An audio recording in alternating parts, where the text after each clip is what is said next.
What's up, guys? Welcome to another exciting edition of Real Estate Podcast, episode 362. I'm here with Griffin. I'm here with Trev. And I'm trying to just get the fuck out of the way with Adam. This week we watched Godzilla. Yeah, double feature, right? Yeah. Completely Minus different movies, one. though. Yes. Oh, man. yes. One's serious, dude. one's kind of a comedy. A comedy and like a total adventure vibe, you know? Yeah. So what do you guys, which one do y'all want to start with? I want to start with minus one, personally. All right. So I understand why it got such high ratings, the whole 9 yards. Okay.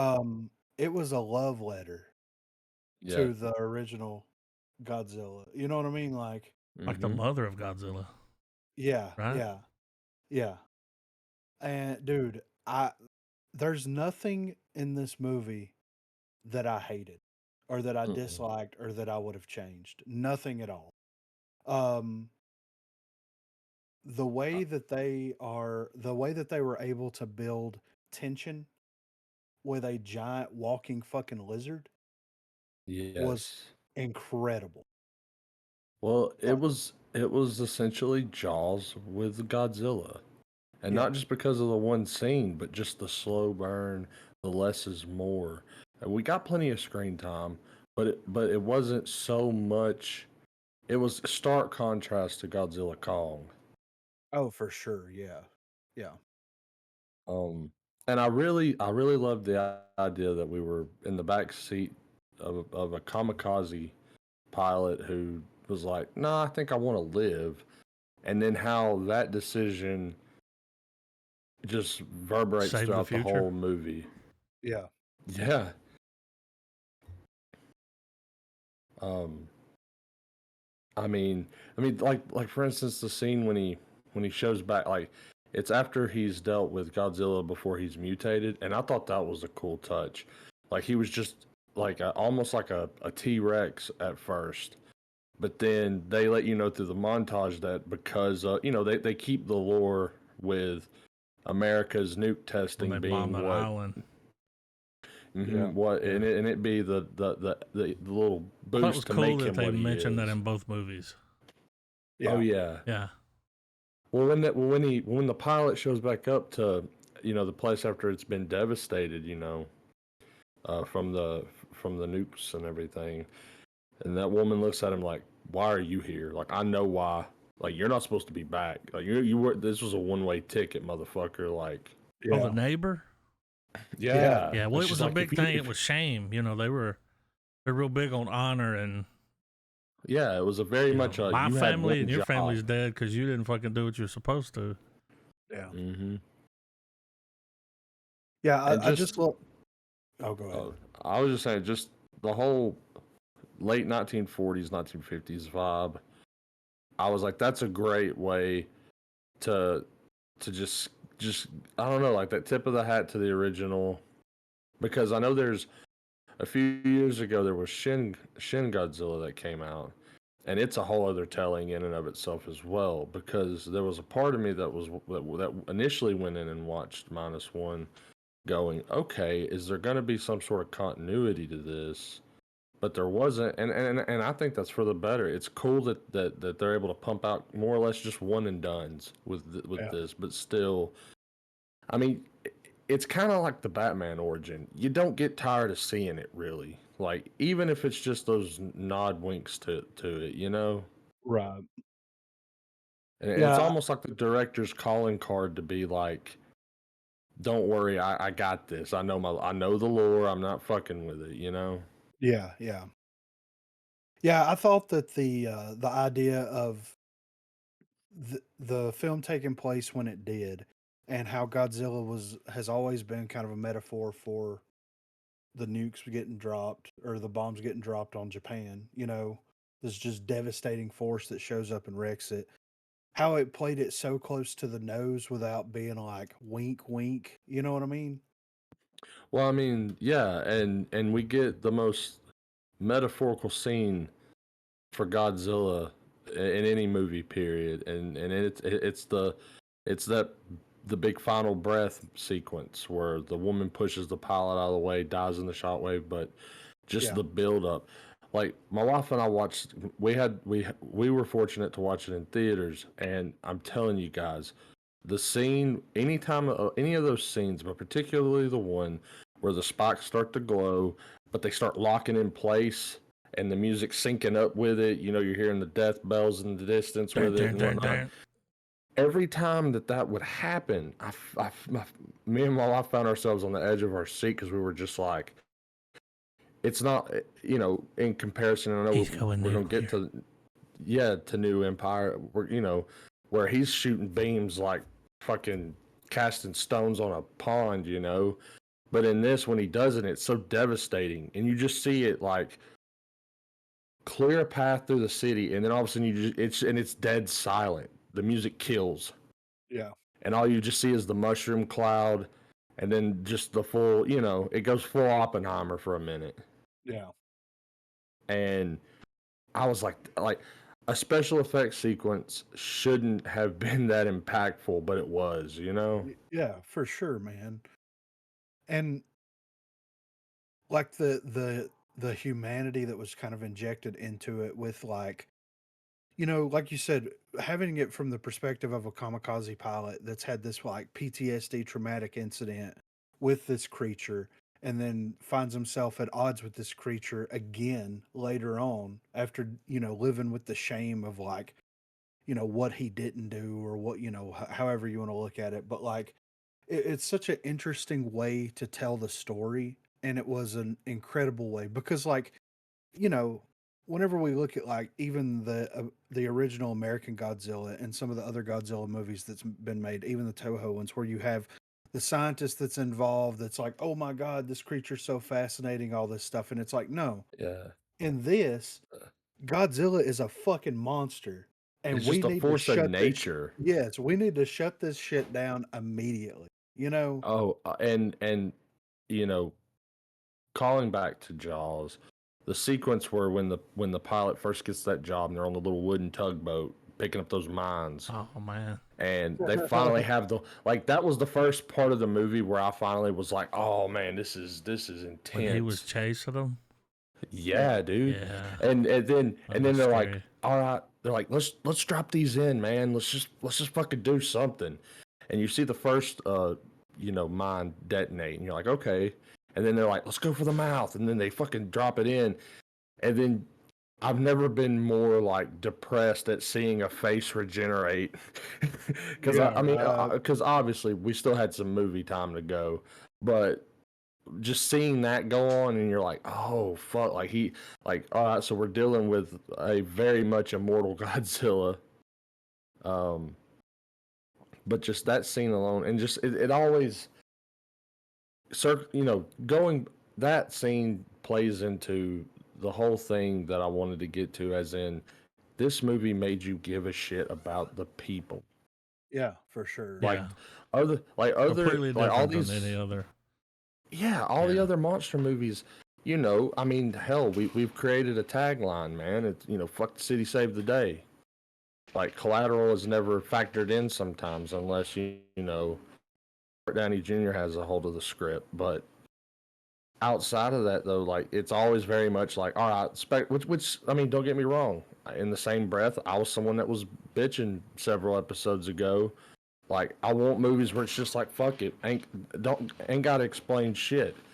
And we definitely get that in New Empire, but in -1, it was like a breath of fresh air where they're like, we can take a monster movie and make it actually have depth. Yeah. I loved it, man. From beginning to end, I was captivated. Perfect runtime. Great, like it was a great story, and the effects, especially like there was some practical effects happening in there with the Godzilla suit, and I Oh, for appreciated sure. that. Well, like the Like daytime scene when the pilot, whenever he's just trekking across the island, and his yeah, movements are so eerie. yeah. Just no Like, regard for human life. The way that Godzilla moves around, it's like, no, yeah, dude. like he ain't jumping from pyramids in this one, but like You know, like Yeah. I just imagine like something that huge, a behemoth of like that type of size would lumber like that. You know, like the Earth's gravity would. I mean, not to get too fucking glasses on nose pushing about it, but you know, it's like something that huge would be affected by gravity to where when it moves, it would just be like each step would kind of be a bit of a bitch. You know. Yeah. But yeah, overall, like I could definitely see myself sitting down and watching this on a pretty consistent basis. Like I really enjoyed it. Not now I want to go back and watch the black and white version of it just to Oh see, you yes. know, The um and I don't know how true it is or not because I keep it's fucking Twitter, man. You can't really go on a lot of shit there. But I keep seeing from some of the Godzilla fan sites and stuff the -1 steelbook for Japan, mhm, and it's like 4 discs, comes with the full film, making of all the goodies and stuff, but it's also including the -1 minus color edition as well. And I really hope the Western distribution of it gets that same love and care yeah. because I'll gladly fork. The last time I spent close to 25-30 bucks on a Blu-ray was when I bought the Snyder cut, and I would gladly pay that price to have like a steelbook for -1. Like Yeah. it's yeah. Yeah, I'm right there with you on that. But I'm gonna give it a full star. I fucking loved it from beginning to end. Oh, absolutely, man. It's I think it absolutely deserved its Oscar win. Yes, Um, and yeah, man, I think it as far as the Japanese traditional style Godzilla movies, it set a new standard. for sure, Um, dude. I'm sure that statement can probably be umbrella to include like just the standard for Godzilla period. But yeah, really, really like I was so pleasantly surprised by this movie. And I mean, going in, like, we'd all tracked the buzz on it. Like, the whenever it first dropped, a lot of people were like, "Oh my god!" And then of course, I've kind of dropped my 2 cents here and there about it after seeing it theatrically, and like it's still a hell of a movie. But yeah, full star from me, man. Full star. It's the coveted golden real estate -1. I just liked how they were completely different. Yeah. Oh yeah, it was a Like this total. movie was serious as fuck. Yeah. Yeah. What a time Every to be now a and then they Godzilla joke to fan, each right? other, and I'm like, But it you was should have very. married her, man. Why didn't you marry her? Like, now you lost her. Was glad he got her back. When Yeah. I saw the guy pointing inside, and it cut the scene, and I was like, did something get cut out? Like, why did it just jump like that? And then I was like, he told him where the fucking eject thing was at, because the old planes didn't have that. Yeah. Oh And then yeah, when I saw and that telegram at the end and on that woman's face, I was like, the chick's alive. yeah, Don't kill dude, yourself, man. you're like there's actual hope, Yeah. like because this movie seems Cool way pretty to kill hopeless it. throughout it. I like the way that it died and it stood there for a minute. Yeah. It was like, Then it oh started shit. decaying Yeah. with all that like Well, radiation coming out. That was wild. well, then and I feel like we before we I move was so on from it, happy. man, I feel like the one scene, and it's one that obviously like if you've seen them like through your scrolling or whatever, it's that sequence post atomic breath, and it's where the guy's kind of sitting there and he's like, what the fuck just happened? Like he just saw the city just get fucking pretty much vaporized, Yeah. and Godzilla's just roaring. That shot of him roaring at that mushroom cloud is so goddamn badass. Yeah. But then you're immediately punched in the gut because it cuts to him and he's just having like the most primal breakdown. Like any like if we're to create a realistic Godzilla sequence, or just not even that, you can remove Godzilla from the equation. just seeing something like that happen, just a level of devastation that happens so suddenly, so quickly, and you fucking survive it, I think I probably would react the same way that guy did. I'd you'd be fucking terrified. like your mind's just being ripped apart pretty Man, much, you it's know? like being in a tornado or something. There's nothing you can do when it comes back. Mm-hmm. Now, when they were running away from it, I was like, maybe jump to the side where it's not running. Let's get out of the front of the train, you know? Yeah. There's something you mentioned the other night, Griffin. We were talking about it, like the whole metaphor for the nuke. Yeah. It was heavy throughout that Yes. film. Mm-hmm. And I I mean, appreciated that. yeah, Like, because it's so.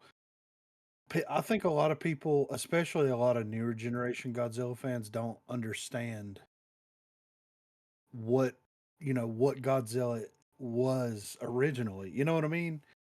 And it's good that like someone was like, no, no, no, we're gonna bring it back. And it's like him dealing with the PTSD of dealing with Godzilla, on the island and everything. I mean, how many people from Japan that survived everything dealt with PTSD for yeah, their entire life? You know what I mean?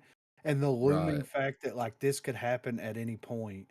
And also on top of that, you've got like, well, the Americans can't help and nobody yeah, else because of can the help us. Soviets. Yeah, because of the Soviet Yeah, stuff that's happening right now. And it's like, bro, what? You know what I'm saying? yeah. Like, Well, Like, well, have they and seen it's this fucking thing yet? They might change their yeah, minds if they see it.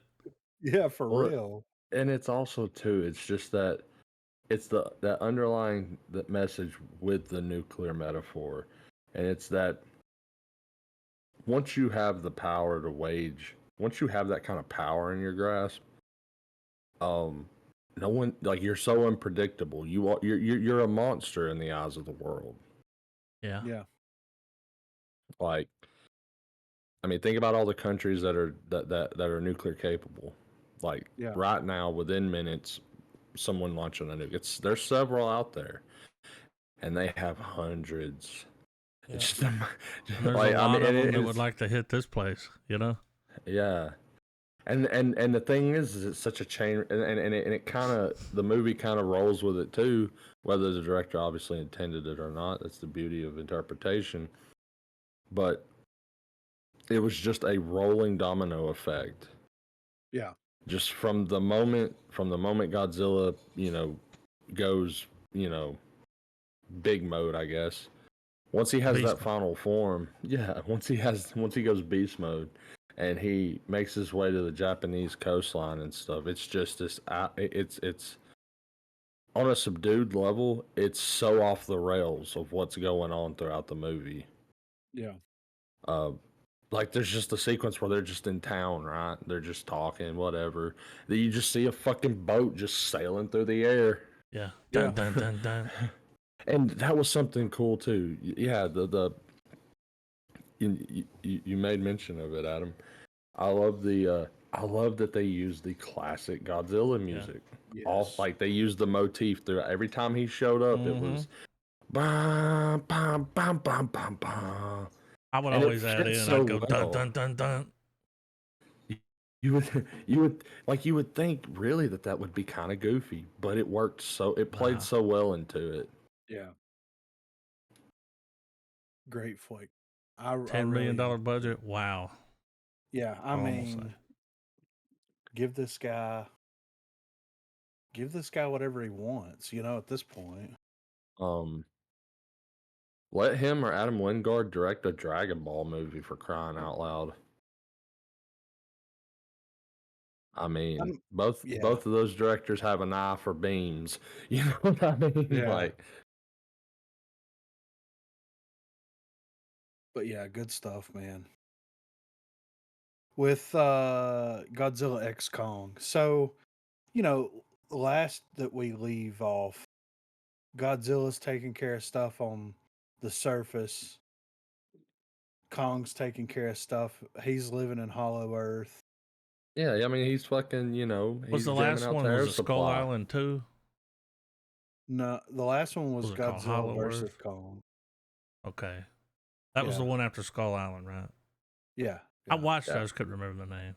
Yeah, the Yeah. viewing order I believe is Godzilla, Skull Island, King of the Monsters, Godzilla Kong, and then obviously this one. Godzilla Yeah. Kong again. And they have like a little Benny fight. It's like you had to have him fight, like, you know. And he Yeah. kept Well, trying to look, point him at the hole. Like he was pointing at the hole, like, yeah, you know?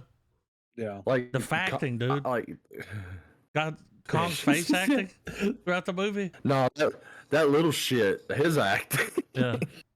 He was just like, go, God. take me there. This movie. Now, speaking of off the rails, this movie's off the rails from the jump. Yeah. You talking about with that tooth extraction? I'm That guy's talking coming in about like, the I got you. dude. Ace Ventura. One thing that I just want to go ahead and get it out of the way. The fact that an idea I had using golden earring, I won't let it go. Oh, and my it wife's was like, in the movie. my wife's like, let it go. No, because I've always been like, I want a badass scene where a ship's just hauling ass, and that's the song playing. Yeah, like, I thought about that because it was like, it wasn't that long ago you mentioned it, maybe a month Yeah. or so Yeah. ago. and this is happening. I'm like, like he cuts it on when they're getting ready for it. I'm like, I think that's what it is. That what I think it is? And then it starts like, the Well, little when it moments happened, I was happen. like, oh, Trav must have saw this, and that's why he was thinking about that song. No, But it was dude, the other way like around. pure fucking coincidence. Well, it's To the just a point great where I feel song, like, dude. I mean, when you hear that song, it's like, well, that's fucking I mean, cool. it's a hauling ass song. Like that, you're going through a portal, you're hauling through space, you're fucking in a car. I mean, dude, it's a driving song. Yeah. But But we were adding to that though, this movie's soundtrack was fucking mint. yeah. Well, here's what I'll say. I was talking to Dirt about or Adam about this last night. Like they kind of screwed up because he kicks that song off, and then they're getting in the ship. He starts playing the song, and then they go through the portal, and you see how like crazy everything gets Well, on the it's like Guardians of the transition. Galaxy jumping like a million times, you know? Yeah. What I wish that they would have done in that moment was isolate the vocal track and then like drone it out a little bit and then put some like reverb and some echo on it. So that shot where it's like all the colors and all that stuff, it's just the voice, it's just the vocals, and it's like getting stretched out like, kind of like the way that they were perceiving Yeah. everything. And then whenever they hit that breaking point, then it kicks back into the rest of the song. They could have Yeah. done something really It cool should have there. hit the And chorus when they kicked back in. yeah, because like Yeah. whenever you We look at didn't get that, a full like clip of it and some fucking, ship work going on. But it was enough that I was like, I'm glad someone else thought that was a cool idea to put yeah. that to like, motion. See, if they would have used this section of the song right here for that. Yeah, there's a storm on the loose, sirens in my head, wrapped up in silence, all circuits are dead, cannot decode, my whole life spins into a frenzy. If they would have used just that little small section of that song and drug it out, and did that, and then because right then it goes right into the chorus, Yeah. and it's They like, bust bam, through that hole, and I'm stepping yes, into the Twilight Zone. yeah, it's like, bro, Place is a madhouse. yeah, They're just looking around. He's like, those yeah, things are flying next to him. yeah. I mean, But dude. Hollow Earth is cool. yes, Well, I also like the idea too that the civilization down there, they kind of dabbled with the Agartha stuff, which is like supposedly the ancient civilization that lived in the Hollow Earth or whatever. right, Um, which I could be butchering what that theory.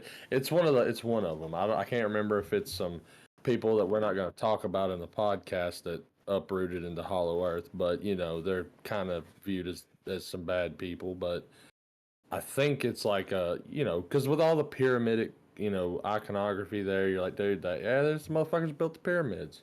yeah. Um, But I do like the overall story there of like, okay, there was this Titan level creature that caused the Ice Age, and being controlled, and it was. Here's the thing that I'll say about the legendary Godzilla slash MonsterVerse films. Let's just get rid of the people. Let's just get rid of the people completely. Yeah. I think we can live without the people, right? Monarch. And Well, yes, like well, everybody.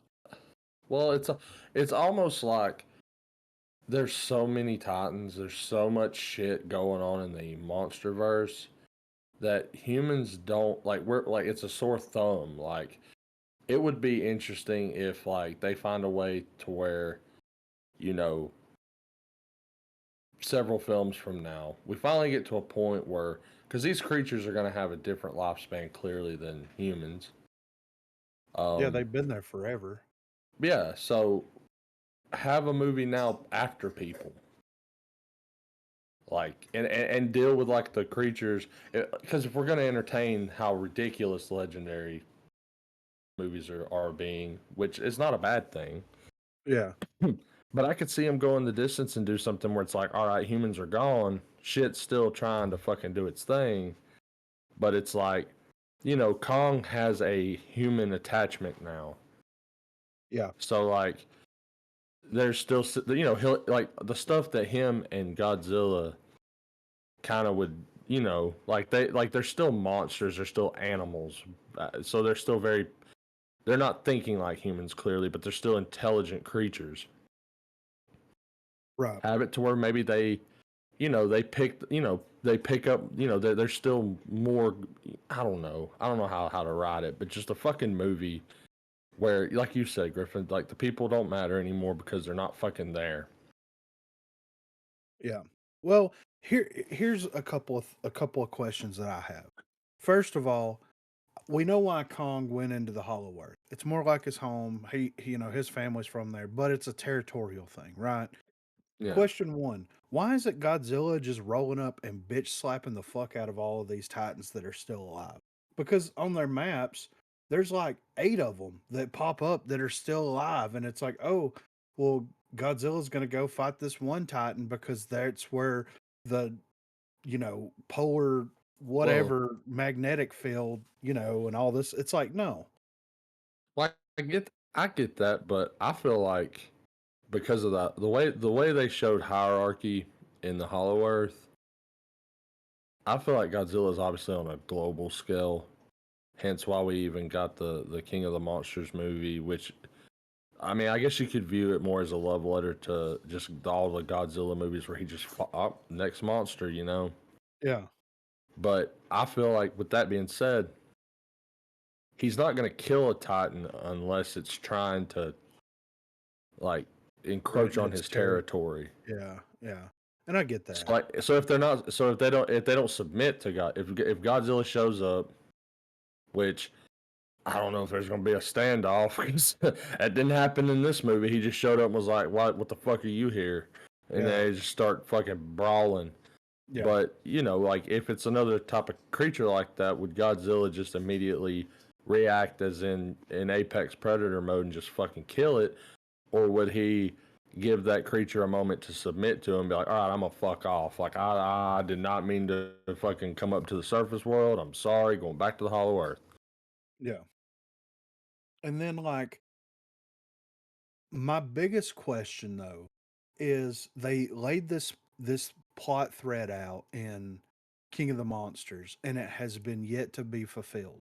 And this is where I think it would be more interesting with the human aspect is like they said that Ghidorah was an alien, right?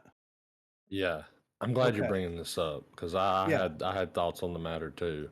So in traditional, like, Toho Godzilla lore, Ghidorah was sent to Earth to fight Godzilla by an alien species or an alien race.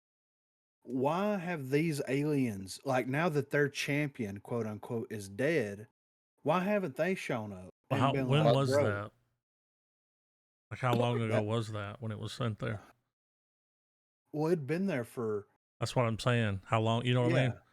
Yeah. Yeah. Are the aliens still alive? Like, Well, Right. how wasn't it long has wasn't it been? now I'm not 100% sure, but wasn't the Space Godzilla lore was that there was a fucking version of Godzilla that just came from the atmosphere? Well, I think Space Godzilla was like the Because aliens I don't. got Godzilla's DNA and created Yeah. their Okay. version of Godzilla. Right. So I'm wondering if, like, because think about it, Godzilla's getting an upgrade each movie. Yeah. He has all these different forms. He's come a long way since the kiss of death on the Muto. You know, the fucking scene where you can't see shit. Yeah. Like, we've come a long way from that. We've got day shots now. Fuck yeah, Yeah. you know. but but no, like I feel like Wingard's got something like that in his pocket because he keeps getting these upgrades, and I feel like if he's getting all of this, he's clearly gonna, like, the power gap is gonna get so absurd that the only thing he could fight would have to be something extraterrestrial.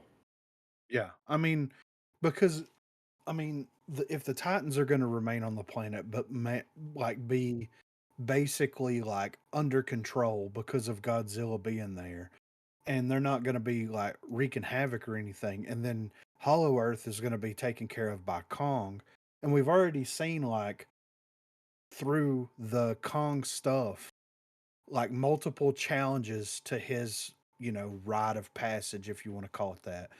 Like Godzilla King of Monsters was kind of like Godzilla basically taking control of all of the Titans on Earth.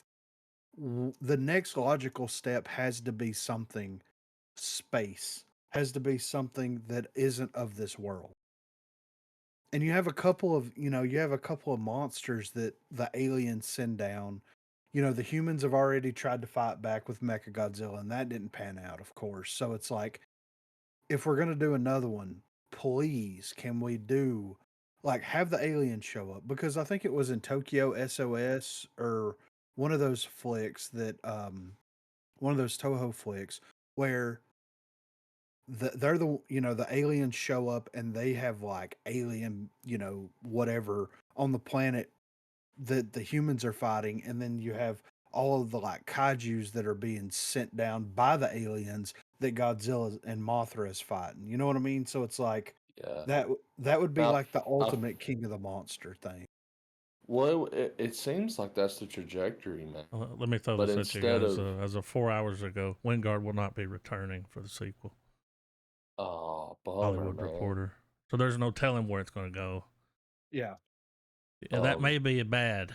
I mean, Yeah. I mean, Wingard seemed to have had a good idea of what he was doing with these films. hopefully they Yeah. don't fuck it up now. Right. Right. Well, it seems too like they're gonna have it where Kong's gonna Well, be the the guy that puts Monarch out the. show's going on too. I actually just finished that. I watched a couple episodes of it, and I liked what I saw. Yeah. But it's real heavy Hollow Earth, like Yeah. portals. We also, while they were down there in the movie, they saw portals that they've never seen before. And they were like, those are not on, Yeah. we don't have those So charted. There's so also since you, more Hollow Earth than they know oh yeah. about. So, Well, let me ask you, since you're on the other side of viewing Monarch, or what's out of it, was there any of that going into New Empire that you felt you kind of had an upper hand on, like some know-how with it? nah. Did it benefit your viewing of it? Mm-mm. Okay, so it Kind of is. standalone. Okay, well that's I mean, cool. Godzilla was in it. Yeah, No I mean, Kong. so, like, But it's were there any also like a references? prequel. It goes back and forth Well, yeah, from because the I remember. 40s to present day, 40s to present day. Well, I You know. remember what I remember of the Also, here's pilot. something It I did showed learn. Goodman tossing his research out into the ocean. Here's something I did learn that I didn't know. So, this person, I'm not going to say who, goes down, falls in one of these holes, gets in the portal, goes to the other side, Yeah. Hmm. They're down there 53 days. That's like 30 years up here. Whoa. So that Okay. is a thing. Now, So there's the new some. stuff may be different because they may have something. Well, no, because that happens again later on. Like it's times different. Right. That's why. What's his Could name? it Kurt be the Russell key can to be in the? it because he's actually from the 40s, and Oh, he got stuck down there for like 5 hours or 5 days or something. And when he came up, it was it was like 20 years later. What if you So notice? that's why he's really old, but he's still there. What if you notice they left, but they never showed us what happens when they left Hollow Earth? Because even if they were down there, now granted, you said dude was down there for over a month and a half. 5 days Um, for the one, but the other one, yeah, it was like 53 yeah. days. So in Godzilla Kong, they're down there for like what, maybe a day or two. Yeah, it's not super long, so. But still, there would be a noticeable like you come Yeah. from you're like it's But how would they suddenly not autumn. already know that? Like Yeah, they've been right. down there But before. Do they have something that I don't know? Yeah, that's kind of odd. yeah. Well, I mean, I guess it's got something to do with the PlayStation visualizer they go through when they do go through the portals. Mm-hmm. Because they'll go through it and it's like ba-da-da-dum, ba-da-da-dum, ba-da-da-dum, da-da-da-da-da-da, and it's like, all right, you're here. Yeah. But overall, I like the story, and we've talked about this whenever we did Godzilla versus Kong and all that kind of stuff. Like, I like the story. I like what Legendary is doing with everything. I'm glad that they're pouring money and time and like actual love and care for the characters in there. But it's one of those things where it's like, it's the new empire. I feel like, and don't get me wrong, I love Kong. I love Skull Island. I love everything, but it's like Godzilla's kind of taken a back seat in these Oh last yeah, he couple of was. movies. Well, and it's because unlike with -1, there's so much going on in the Godzilla Kong series that honestly it kind of diminishes Godzilla in the degree that like he's kind of like Superman or the Hulk. Yeah. Like he's gonna get pinned, he's gonna get angrier, he's gonna get either the upgrade from eating something, or Mothra's gonna sack itself and give him its power, and then he's just gonna burn a fucking hole through your ass. Yeah. And that's two dimensional for sure. But I mean, King of the Monsters kind of pretty much underscored like Godzilla is unequivocally not fucking around Yeah. ever. Yeah. And I get that, And but it's like the threat in this movie didn't feel to me as threatening as Mechagodzilla or the rest of the Titans. You know what I'm right, saying? it wasn't world ending, it was people ending. Yeah. Yeah. And we had the problem, and it circles to what you're saying. In this movie, as opposed to -1, you don't give a fuck what's happening in these cities. I mean, yeah, there's a little PTSD from -1 there where you're like, Godzilla, why are you swimming so fast, dude? You're fucking causing wakes. It's like, oh, but that's the thing, he keeping in traditional Godzilla, of course, he don't give a fuck. Yeah. It's like, you saw the ridges on my back, get the fuck out of the way. Yeah, bitch, I'm Yeah. mad. Yeah. I'm big, You dude. wanna I'm big. argue. Yeah, I ain't argue with you. You big But he's man. got lizard I brain. He's was just pissed. Yeah. I was surprised that they gave a lot of movie to Kong, which they did in the previous one. Yeah. But I've enjoyed what they like where they've diminished on Godzilla, ramping up some of Kong stuff. I enjoyed it. Yeah. Well, that movie I'm did so But well. That's why they're yeah. yeah, laying I in think heavy to the Kong shit well, yeah, because because he's and I think friendly. of course, yeah. There's You obviously the know? relatability factor that they're gonna have Yeah. with the fucking sign language chick, But I also think a lot of it's got to do with so many years ago, man, when we watched Skull Island. the fact that his initial introduction was so good Yeah. makes all the campiness in this movie forgivable, and you're actually like kind of engaged in it. You're like, okay, Yeah. we're gonna watch these motherfuckers fight for who wants to be king, Right. Yeah, I'm not saying it's a bad thing. It's just like, but it's But it one of is those. noticeable. I'm right there Yes, with you. because it's like, when is it going to be that threat that pops up where Godzilla is going to have to get help? Yeah, he's like, remember all them times I was a dick, Kong? Kind of sorry, kind of need you. Yeah. And Kong's like, oh, when I was pointing at the portals, you were too busy wanting to play smear the, Yeah. Kong. Well, why does he only trust Mothra? What's that about? That was even Because in their prophecy. because Mothra, whenever the Can it original communicate Titan, with him? yeah, well, when the original Titans were fighting, Mothra sided on Godzilla's side. The only friend. Yeah, Yeah, but didn't Kong help him a little bit in that last one? yeah, but Not a friend? I mean, Well, there's a mutual that was more of a understanding. that was Yeah. more of a Bruce Willis, We got to get Marcellus shit done Wallace right moment. now, so. Yeah. You Yeah, go like your when that separate was ways, on, But at the end of this one, yeah, it seemed like it was like, are we friendly again? Yeah, but yeah, But I now still Kong's feel going to like have a family. He's going to Mhm. have, all the monkeys are going to love him. The apes, yeah. like, because he's Godzilla friendly. needs He's to. nice. He's not like that other piece of shit that was making them move rocks. I don't know what the fuck they were doing down there. Yeah, I don't know what Just, what kind of slave labor is yeah, this he's just shit, like, move these rocks. Yeah. Pile them up over Move 'em there. back. And he's just I chilling. know. I know Kong. He needs to get him one of them new paint ridges, though. He needs a new axe. Yeah, right. He needs to get We his got to own mention the Stormbreaker. upgrade.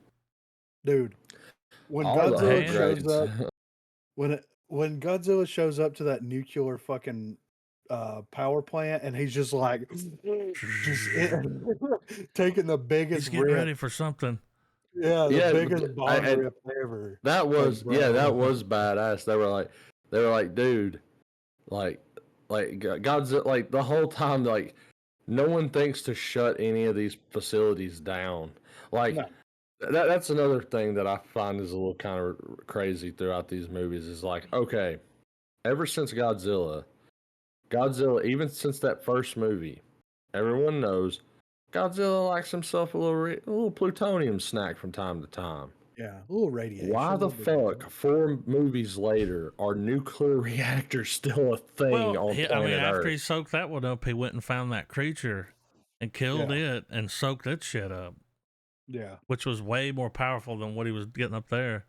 He was like, "This ain't good enough. I need to tap into the source." But, Yeah. but to go back to the bong rip metaphor, though, he kind of did something that a lot of stoners did. He ate a lot, and then he took a big ass nap. He took a nap in the the- Coliseum. And when, in the Coliseum. well, He was like a all cat. nestled up, like no, dude, I'm talking about when he goes down there and he's like, "Nah, I'm eating fucking lizard tonight," and fucking eats that shit, and he's like, "All right, that was a little spicy. I think I'm going to bed." Yeah. he was like, "And I'm spent." Yeah. And scene. Like I said, it's not bad, or anything like that. Of course, I enjoy it, and I like the what Legendary's doing a ton. But I it's mean, like, I want to see Godzilla almost die. what was your favorite Goofy moment in this movie? Because I mean, as much of a blast I had watching it, the movie's goofy as shit.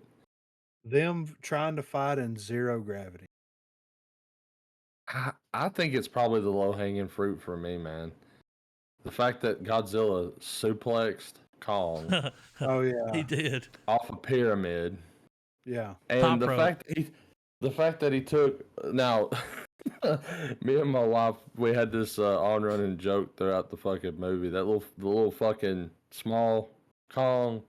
yeah. We start That calling mini him Kong? Carl. Uh-huh. We start calling him Carl throughout the movie. When he takes Carl and is just straight beating the shit out of them other ones with him, like the living Yeah. metaphor of like when you're so mad you beat a motherfucker with another motherfucker, dude, just Yeah. full effect. But I would say if I had one legitimate problem with this movie is that it's the same kind of sin that a lot of other blockbuster movies have, where you have all this build up, all this really great shit going on, and the ending is like 5 minutes. Yeah. Like Yeah. that, like they get their upgrades. They're all trudging through portals. It's this crazy like unspoken adventure where Well, we're just hearing the roars every battle at the 5 beach seconds. Yeah. Yeah, And and was it all amounts to GK I, Day. I whipped your fucking I cracked your whip, bro.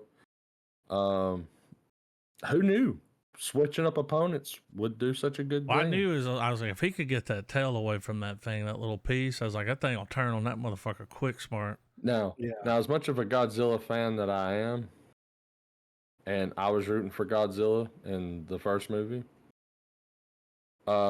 seeing Kong beat the goddamn brakes off of him with Yeah. that fucking mech arm was pretty fucking cool, dude. Kong was just going ham. Yeah.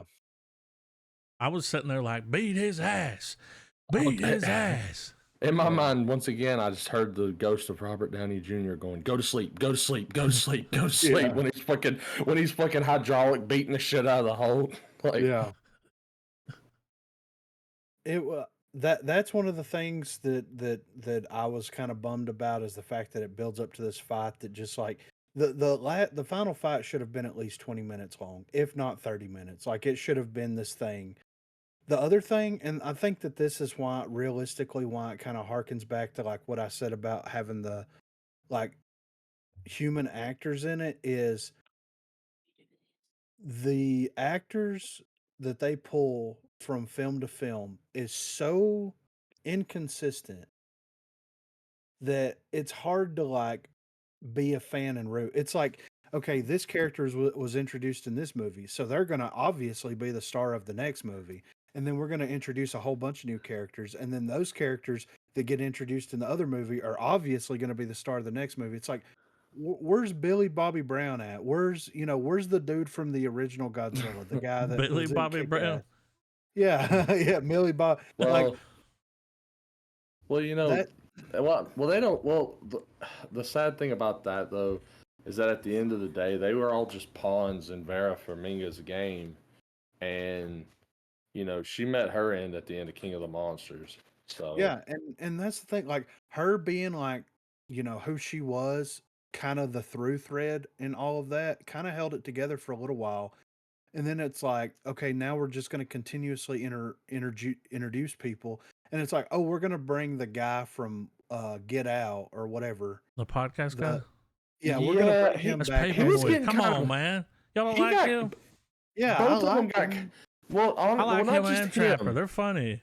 I Yeah. thought him and the first person was no, the guy like homeboy fucking dropping the damn, the mech arm, fucking building the, doing the tooth extraction. Like he was the best comic relief of the movie, just because he was just like, nah, dude, this shit's wild. Let's just fucking do it, Well, he's down there like Yeah. filming, and the world never touched, all this, and Trapper pops in the camera. Who you talking to? Yeah. He's like, I gotta do it again. He's like, But yeah, documentary guy and the fucking head of, I'm just gonna call him head of Monarch. Those two got really annoying to me. Like it got to where the more they were on screen, the more I was like, get them out of here. Like you just showed me a scene of like a creature that fucking shoots ice beams and is fucking wrecking shit. I don't care what these people are talking about right now. Yeah, well, like any exposition at this point doesn't matter, dude. They're fighting already. Just yeah. and I know that Well- sounds very like that's a shallow thought, I guess, but it's like this is one of them movies where it's like, you don't need a lot of exposition. No. I mean, for crying out loud, the creatures were able to facially act. We were able to watch a performance of CGI. I understood of what they were saying. They never said a goddamn word. Yeah. I mean, yeah. I don't need to hear them go, well, the quantum particles between these two crystals are going to ignite and get rid of the ground. Who fucking cares? We're in hollow earth. The sky is another ground. Like, Yeah. it doesn't matter at this point. Yeah, no, and I agree with you. And it's like, I guess if they would lock someone in and keep that person consistently through everything, I would feel a lot better personally about But the but human side of it. but yeah, it would amplify the human uh concern. But maybe it plays into the idea that maybe we will get a movie, probably not from Wingard, obviously, but maybe we'll get a movie where there's no more humans on the planet and it's just the monsters. And it's an hour and 30 minutes of the craziest shit that will give James Cameron CGI a run for its money. Yeah. I mean, I don't that would be nice. I don't think that they'll ever Nah, it do ain't gonna that, of happen. I course. mean, I know, But I know. I mean, a girl can dream. yeah. But like I said, I enjoy what Legendary is doing over there. But it's like we're here. It's like when I watch Fast and Furious, I'm here for crazy car stunt, right? When I watch Yeah, anything Godzilla related, if it's Godzilla with any other kaiju, I'm expecting a minimum of 3 to 5 like engagements that happen. And we got like Kong's first interaction with the Scar King. We got a little half-ass fight between Godzilla and that creature in the iceberg, whatever that thing well, was. we were getting engagements from the start, like when it showed Kong doing his thing in Hollow Earth, cuts to Godzilla, and they're like, "Yeah, he's doing the shit that we can't do," and he's fighting fucking Crab Dude, and that scene where he just, I mean, man, I'm a sucker for those moments where he just holds that mother like the fucking creature and just shits down its throat. Yeah. Love it, No, I'm dude. I'm like, I'm fucking there for it. yeah, I mean, I'm right there with you, but I don't know, dude. King of the Monsters kind of set a standard Oh, for with these, sure. and they haven't been able to emulate that or recapture what was happening because King of the Monsters was just basically like, here's 45 minutes of exposition building up, and then here's another hour to hour and 15 minutes of just Godzilla getting fucked on and fucking on everybody else. And I think the key reason though that it set a standard though is that it set a standard as a Godzilla film. Yes. Um, with these kind of with these shared universe films, making the headroom for Kong because Kong really has only had his one solo film. Godzilla has had just in this series, this story they're telling. Godzilla's had his own couple of one-offs.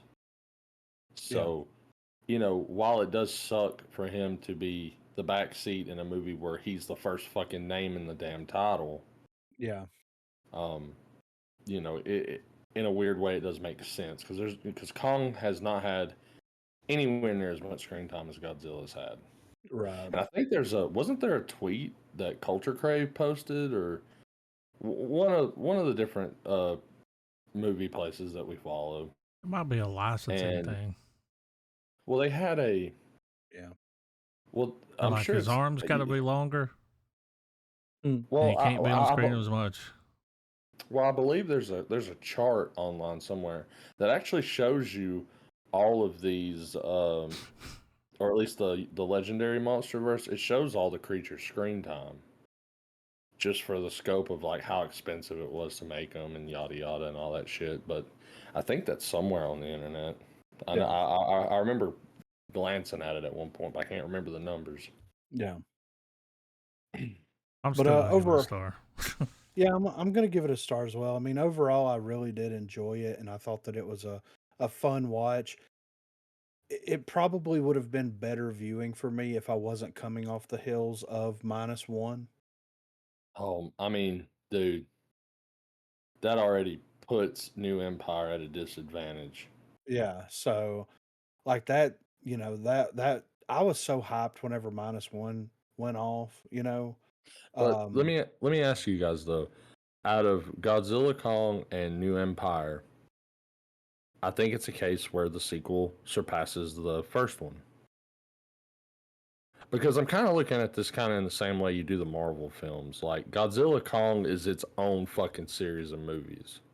mhm, You got your one-offs for each respective person. So I'm wondering when we're going to get another standalone Kong film, and maybe that's where that's playing in, Adam, with the rights issue and stuff. Right. They But ain't no telling. But I shit, think, man, I give it a full star too.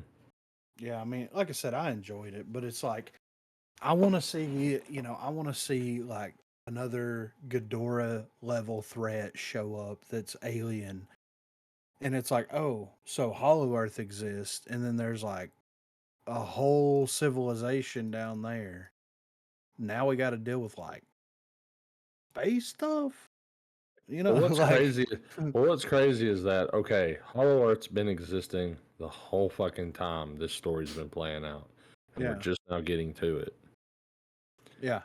Um, where the fuck was Ghidorah fucking on Hollow Earth? Because he clearly had to know. He was clearly drawn to that same fucking beacon like Godzilla is, whether it was manipulated to draw him in or not. He would pick it up.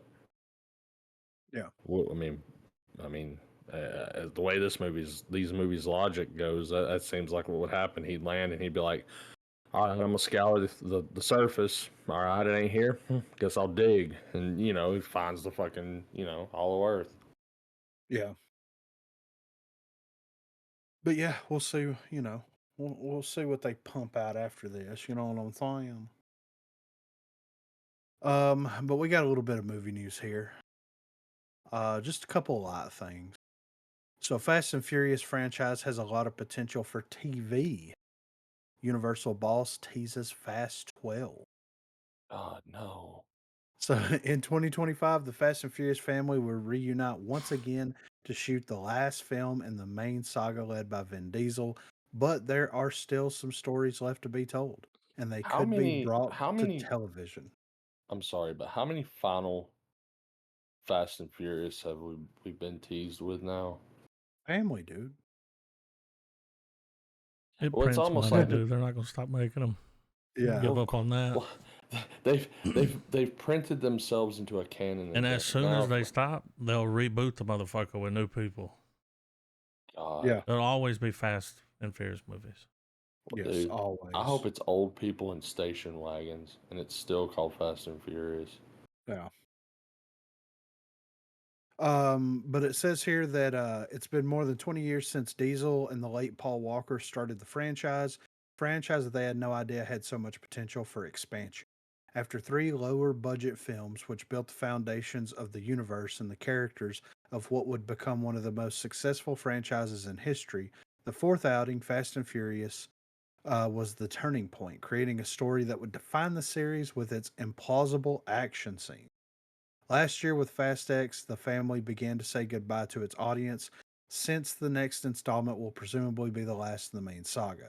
Of course, there are still ways for the adventures to continue on the big screen, with more spin offs like Hobbs and Shaw or a potential movie starring all the women in the franchise, something that has been talked about many times. But there could also be new stories to tell on television. Speaking with Variety, Donna Langley revealed that after having had success with other IPs from the studio such as Pitch Perfect or Ted on the small screen, there are other franchises that have the potential to make the leap from film to television, and she specifically referred to one, Fast and Furious, as a good one. I mean, what do y'all think about Fast and Furious, the TV show? Griffin, I think you need to slow the hell down on your logic for let's turn this into a show. I mean, they'll do it. Yeah. Nah, I'm How teasing, many but people? man, Here's when they'll stop making the shit, when people stop watching it. I Yeah. mean, I'm And not, we're I'm at not. 12. Have they done 12? Yes. We'll And they're see at still 12. Well, this making. will be 12. I mean, it's made over $1 billion Well, I mean, it's the plus, I same. guess. It's the same. I mean, It's it's the wild. same kind of eye candy that we get suckered into for Marvel and But we Star like Wars something with a and little Godzilla. storyline to it. These Yeah. movies are for people that are like, oh, go faster. You know? Yeah. Y'all know Be what I angrier. mean. Yeah, It's not and too I hard to mean, follow. I do hate that they've They're devolved into launching the just car out of the being space station. You know, that's easy to follow. yeah. Well, it's We don't like have to get into the how they did it or why. Yeah. it's a shame because that first movie was just so good. I'd say the It was first such a two, good, like, yeah, but I stopped but after really that, so I don't know. I mean the Fast and the Furious was at the end of the day just Point Break with cars, but Really, I it think it was worked. Paul Walker that sold Yeah. it. It's like, dude, I totally had you. Yeah, Yeah. You racing for didn't pink had me. slips. Now Yeah. they're For Didn't racing even gangsters. have to your stop the car. world from it. They're like the A team, dude. It's Yeah, now they Mhm. roll out yeah. I mean, now they roll out single file out of B-52s Yeah. and land perfectly on the highway that car would every be time. a fucking Coke can, a smashed Yeah. can Yeah. if they did that. Yeah. Well, I mean, and there was something more in like what's the proper word? There's something more captivating about the sequence where Vin Diesel's in that fucking souped up Charger, man, Mhm. and he's at the fucking railroad, and we get the classic Willie, hit where he fucking lays into it, man, and the significance behind it, the whole thing with the car, like there was so much of that, and now like it just feels like it's such a former shell of what stuff like that, of like how it started. Yep. Well, I mean, it's like, what can you really do with a car movie? You know what I'm saying? Like, I mean, I how? think this is well, it's a case like it's what you would do with a car. If it ain't broke, don't fix it. Yeah, but the I audience, mean, though. well, yeah, and sure, I get it. It's the money machine. It's got to print it out. It's got to find ways to raise the bar, just like with any franchise. But I feel like this is one franchise that could have benefited to a degree from keeping a more intimate storyline. Like they could have kept the beef throughout the films of why people are still after Dominic Toretto, all that. They could have did that and still and not be as ridiculous in the action sequences Yeah. outside of something, like of course make it an entertaining movie and very implausible things going on, like, like some John Wick shit, like a motherfucker shooting a gun while a car's spinning doing a donut. You know what I mean? Like ridiculous, but not too disbelief killing, Yeah. But instead, it's like, no, let's put this fucking Charger that was destroyed in the first movie and rebuilt and probably destroyed several times because I haven't watched the other fucking 8 movies. But let's just put that on the side of a dam that's being collapsing in on itself. Right. But I mean, we got that movie though. Like, we didn't get it with the traditional Fast and the Furious like cast or anything, but we got that movie with Drive. And like, if you look at like the money that Fast and the Furious has made versus what Drive has made with a more intimate, interesting, well written, well acted script, it's like, of Mm-hmm. course they leaned into like the nonsensical nature But of, you know, yeah, but I guess, I don't know, my argument is that, like, even though Drive maybe didn't make the money that Fast and Furious made, it was a superior film, though. oh, for sure, it's an amazing film. But it, I think they could have did the same with Fast and Furious. I think. Yeah. But if Fast and Furious comes to TV, you guys gonna watch it? No, All right. I better see a lot of I got a lot hype of other before stuff to I. watch before I watch something like that. There's a Yeah, lot more right. interesting. There's a lot more interesting shit out there than that. But I mean, hey, if that's a person's cup of tea, congratulations. I'm sure they don't give two fucks about some of the shit, like some of the crazy They're shit not we're listening into. to a movie podcast, that's for sure. Yeah. Yeah, Yeah. yeah. They scrolled past this one. So next up here, original Friday the 13th director cuts down hopes of a new Jason movie coming soon. So Jason Voorhees has survived many things across several entries of the Friday the 13th franchise, but perhaps the biggest adversary has been the return to the big screen. 2009 was the last time that the character stalked Count Crystal Lake, and since then, the franchise was tied up in a legal dispute that put the series on hold until everything could be worked out. 2023 director Sean S. Cunningham gave his blessing for a new Friday the 13th film, but nothing has come to fruition. With the news that A24 TV series is seeking a new creative direction and the reveal of the multi platform Jason universe, Cunningham is revealing that a new movie is truly nowhere in sight. During an appearance at Texas Frightmare Weekend via CreepyCatalog.com, Cunningham participated in a panel alongside the franchise's first final girl, Adrienne King, and special effects artist Tom Savini. While they did discuss their work on the 1980s Friday the 13th, the conversation soon shifted to the franchise as a whole and when fans could possibly see a new film. Cunningham didn't bring up any of the rights issues that have kept Jason off the big screen, but instead pointed the finger at movie studios for not wanting to risk spending money on a project that might not give them a huge return on their investment. It says here, that being said, Cunningham isn't all doom and gloom about the franchise's future on the big screen and believes that it could happen down the line, but not for at least 3 years. I mean, here's the thing though, like for me, it's like we have been basically cut, copy, pasting these ghost possession haunting movies for the past 20 years, right? And these things print money. Like you put one of Yeah, these in theaters and they make money hand over fist. yeah. Scream did very well. I don't understand why they don't think that Halloween did well. A traditional horror, slasher movie will do well. Well, Just I th- large in part because if you think about how these newer possession movies and stuff are being written, it's aimed obviously at the young adults. yeah, A lot of these kids are more spooked out by stupid fake ass videos on the internet, and they'll laugh in the face of like someone that murders people at a camp because they don't go to camp because they yeah. stay at home. So I think that is not necessarily maybe not the reason, but it's definitely a contributing factor. Trying to angle things that make their target demographic. And I think it's also a desperate cry for help that we need these old slasher films back.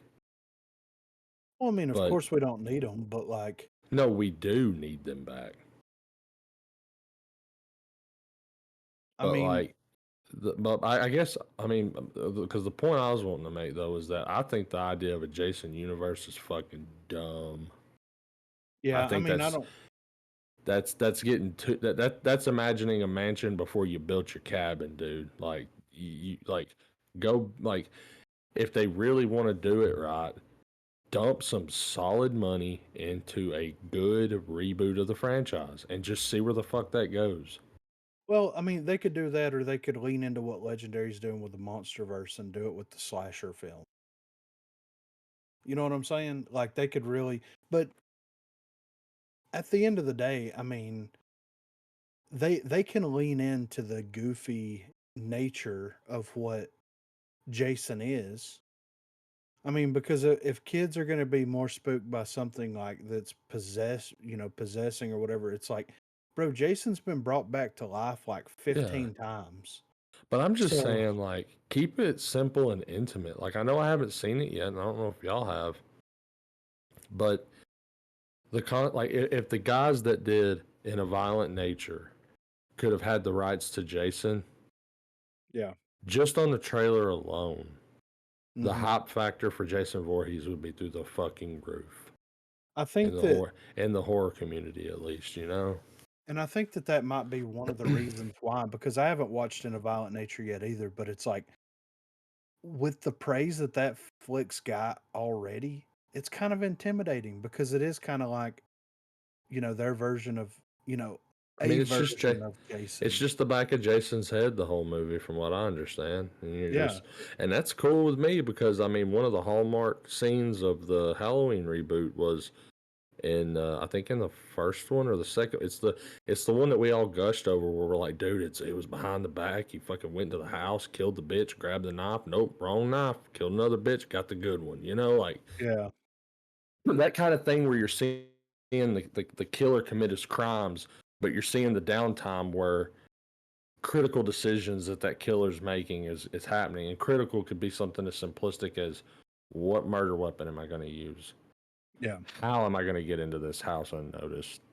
Like right, showing how smart this silent fucking horrifying thing is, you know? yeah. But whenever they do decide to do something Friday the 13th centric, then I mean, I'm definitely interested in checking it out. And it's like Scream was kind of an anomaly in a way because it's like I never thought that we would get another Scream movie. We haven't got a Friday the 13th or a Nightmare on Elm Street. You know, we In got the nearly 20 Halloween years, movies. man.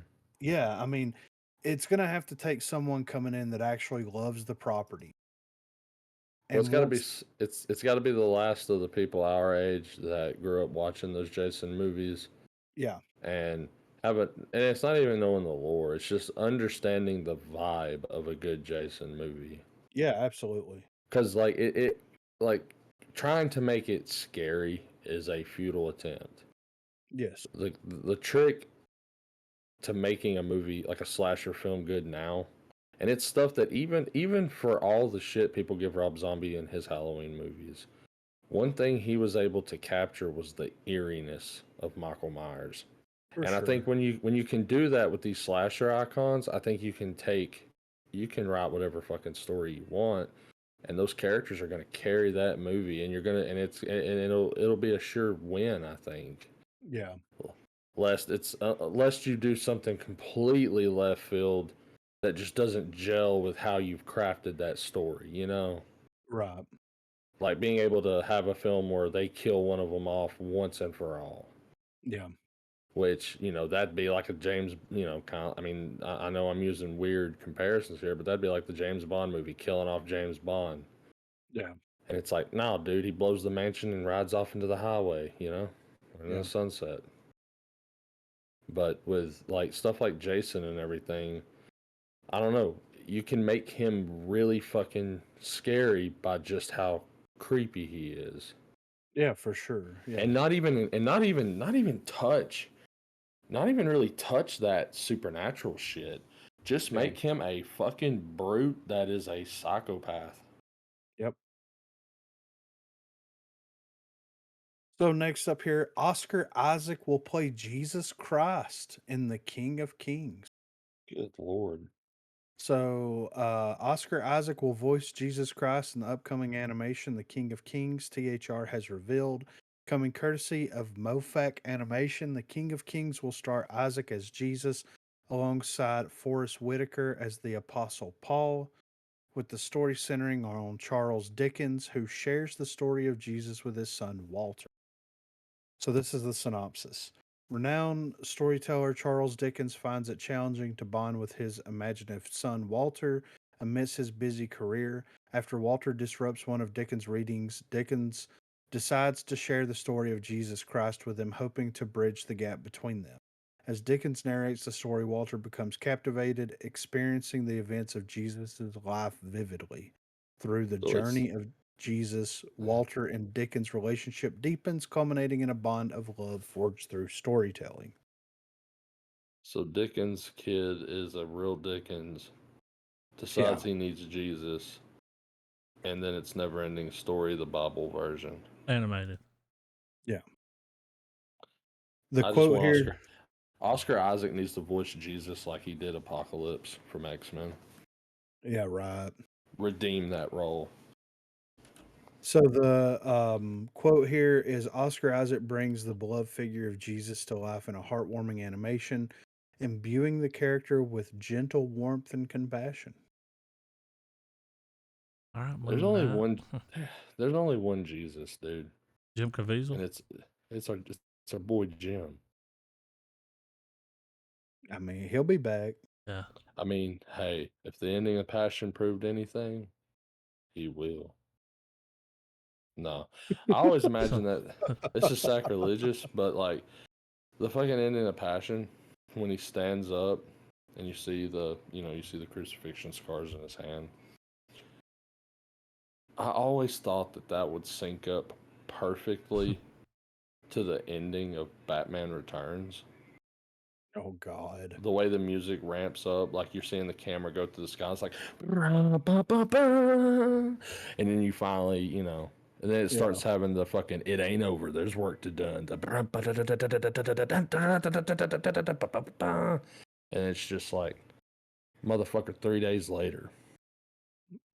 I mean, So that's interesting. I thought that was pretty. I'm interested to peep that. That sounds like a good, heartwarming. I wonder if they're gonna do like the full. How in depth are we going here? I mean, I'm really glad you're that interested in that, Griffin. It makes me happy, dude. When I get some test footage, I'll fucking do it in CapCut. And drop it Oh to me. wait, wrong thing. Sorry. Speaking of wrong thing here, Venom 3 gets a disappointing update from Sony chairman.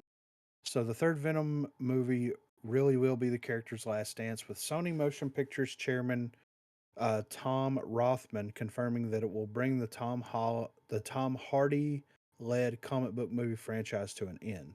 Discussing the upcoming Sony slate with Dayline recently, which includes the Spider-Verse movies 28 years later and The Karate Kid, Rothman stated that Venom The Last Dance will be the final outing for Eddie Brock and his alien symbiote friend, as well as teasing the scope of the Sony Spider-Man universe movie. The third and last Venom is going to be huge. Sony's somewhat questionable Spider Man spin off universe first began with Venom back in 2018, which introduced Hardy as the Marvel villain slash anti hero who starts off as a guerrilla journalist before being unwittingly merged with a symbiotic alien with lethal abilities. Despite mixed reviews, the first Venom outing was a massive success, earning $856 million worldwide at the box office. Thus, a sequel was released in 2021, directed by Andy Serkis. Let There Be Carnage reunites audiences with Brock and his extraterrestrial pal as the journalist attempts to reignite his career by interviewing serial killer Cletus Cassidy, who becomes the host of the alien symbiote named Carnage.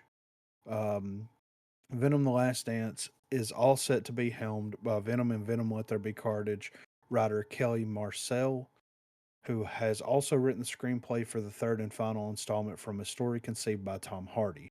Alongside Hardy, Juno Temple, and have been cast in undisclosed. It says alongside Tony Judo Temple, Shweedle, I can never pronounce that guy's last name, and Clark Bacco have been cast in undisclosed roles. While plot details remain unknown at present, the threequel will see Hardy back in the dual role of Eddie Brock and Venom. Various images from filming have seemingly unveiled that Venom: The Last Dance will pick up directly after the events of the MCU outing Spider-Man: No Way Home, which saw Brock sent to the Tom Holland universe before being thrown back into his own again. So when they say this movie is going to be big, if it doesn't have, all right, they clearly know this is the last movie. Yep. It's got to have Spider Man in it, right? Please let I it mean, be the classic Venom versus Spider-Man story. Which Spider Man, though? Dude, if it was Andrew Garfield, that would be a fucking what? yeah. Well, and it's interesting that he got pulled into the MCU and then sent back. Same thing with Toby and Garfield, right? I mean, if they We've did talked that, about that. that'd be a sheesh Louise, dude. Yeah. So, I mean, let's make it happen because Or it would be great if, because like, it would bank on a lot of people having seen that little scene at the end of No Way Home, where we see the drop of, because Venom is now technically in two different universes. yeah. So it would be interesting if this universe's Eddie Brock Venom dies, but Venom wakes up, he's in the hall and he's in the MCU and he's like, why Wait a am I minute. still here? Like what the Yeah. fuck? Yeah. Yeah. So speaking of Tom Holland Spider-Man, so the Spider-Man 4 and Beyond the Spider-Verse get significant updates from the Sony boss. So during an interview with Deadline, Rothman touched on a number of upcoming projects, such as 28 Years Later, the end of Tom Hardy's Venom franchise, and more. However, it was his tease of Spider Man's future that will interest many, and although there are still no specifics being discussed about the new adventures of Marvel's most iconic hero, it is enough to confirm that the wheels are very much in motion and going to be something special. Rothman said of the new Web Slingers projects, let me tell you when the last of the Spider Man. Nope, let me tell you when the last of the Spider Verse movies comes with Phil Lord and Chris Miller, it's going to be a significant event as well as will the next Tom Holland Spider Man film. Conversation about Spider Man's upcoming appearance was brief, but part of a larger discussion in which Rothman addressed finding a balance between new projects and solid IP sequels. This is a similar line being spun by Disney's Bob Iger, who recently expressed his belief that good sequels and well known IPs are the way to get audiences into cinemas. For Rothman's part, he did note that there is definitely a need to balance sequels with adventurous stuff. He said, but I just believe that the real win for us is to have a slate that balances those movies with some of our more adventurous stuff. There's a significant segment of the audience out there which is undeserved for adventurousness. They're undeserved for newness. They're undeserved for cultural urgency. Um,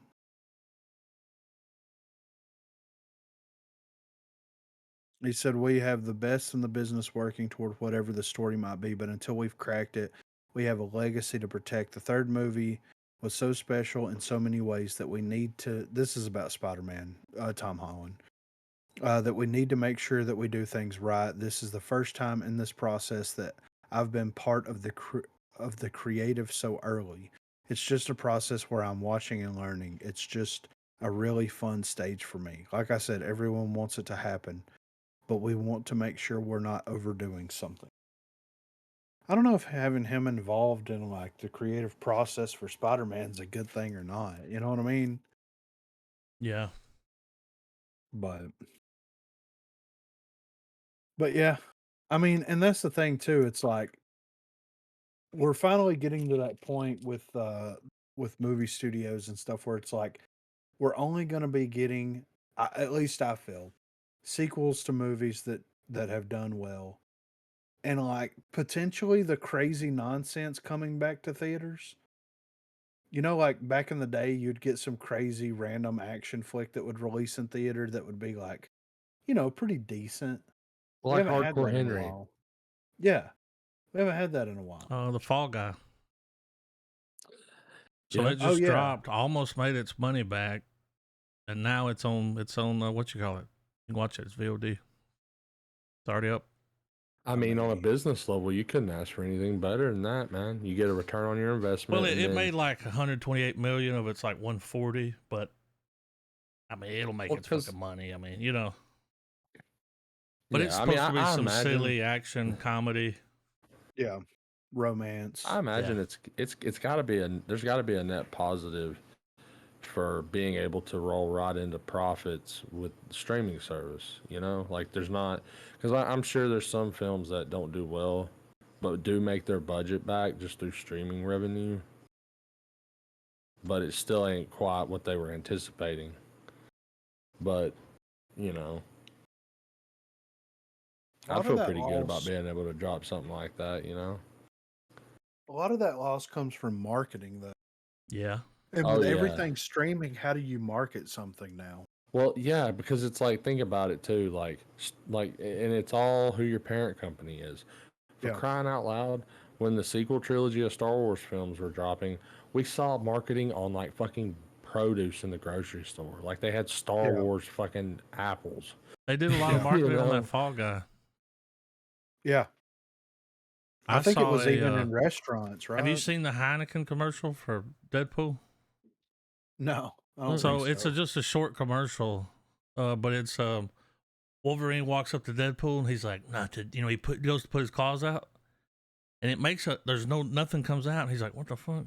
And Deadpool's like, "I made a little donation to get a little prize. I use your claws," and he pulls a plate out and it's got 2 Heineken cans that are silver,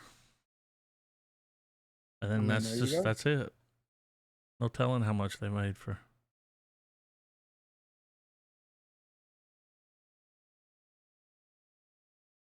Shit, Well, back it's in the like that. day, that would have a Happy Meal. Yeah, right. Well, it's like that thing that was shared earlier where it's like Netflix, Paramount Plus, and Apple TV or Oh Apple yeah, whatever are all going to be bundled on cable for what, $15 a month or something like cable. that? Yeah. Is that what he said? I Yeah, I thought you think just so, paid right? 15. You get Apple, Netflix, and is it Peacock or Paramount? It was one of those. I was thinking Cable. one of the cable providers was Well, organized. that's gonna be dumb. Comcast will launch Stream Saver. So Yes. Comcast owns. I know they have internet. What's their? Xfinity? Ooh, Yeah. I don't know. I yeah, it's mean, Peacock, Netflix, and Apple. yeah. But it says Apple TV for $15 a month. Oh, so if you have Xfinity, Yeah, you're going to you can. I mean, it's not saving you any money. no. That's gonna be $100. I mean, where are we Yeah. living here? What? San Diego? What happening? I mean, it's just a Can y'all hear I me? don't know. Yeah, yeah, yeah. Can you hear Okay. us? Yeah. I hear you. I don't hear Travis. Griffin, can you hear Travis? No. Okay. I see him bubbling. Yeah, I see it turning. So what? So your browser pulled up. What? I don't know. I can't hear you. I don't know. It's like every other word there. You have your browser by chance? Do I have my browser open? Still can't hear you. Can you? Hello, hello, hello. Are you asking me Hello. if I have my browser open? Hey, Hey. hello. Mm. Hey, what's Yep. up, man? Yeah, I was just gonna ask you what. Hello. Jesus. Yeah, we lost you again. Mm. You said it, man. Nobody fucks with the Jesus. Hey, am I Hey. back? Yeah. Yeah. Okay, so sorry for the technical difficulties. Um, yeah, I was asking about your browser because I was gonna ask if you could look up what region of the U.S. do most people use Xfinity. I know we're well past that as a talking point, but that was what I was trying to What say. region of the U.S. do most people use Xfinity? Yeah, the internet service like Coverage map. Xfinity. All over. I mean, Georgia, Oh, okay. Alabama, Tennessee. I assume they probably had customers nationwide. I just wondered if there was like a part of the U.S. that was like, man, Well, like I this will is say what like this: where it's their not target remote. pool is. You're not going to be in the remote area and get it. You got to be closer to a Right. city or a. Yeah. Seem like it's like a metropolitan's ISP, you know. Well, in Yeah. a lot of the places that I've stayed Airbnbs, they they use Xfinity for everything. So like, yeah, heavily populated areas, A lot of especially businesses maybe. yeah. Listen to this though.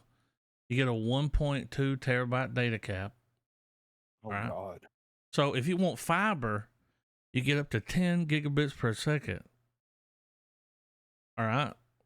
Right. For $300 a month.